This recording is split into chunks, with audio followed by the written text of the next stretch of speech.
我看这题目，已知正方形的边长为正整数，面积为 6x 平方减 7x 减5平方公分，且边长可写成 x 的一次式，是求此正方形的周长为多少公分？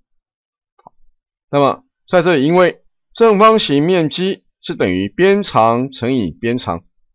所以呢，这时候 6x 平方减 7x 减5，我们可以分解成这是 3x 减5乘以 2x 加1。那正方形边长相等的，所以呢，这时候边长这 3x 减5是等于 2x 加1，所以我们算出这 x 是等于6。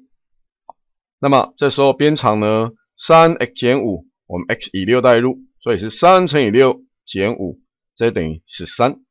所以呢，正方形周长为4倍的边长，所以是4乘以13，我们算出这答案是52公分。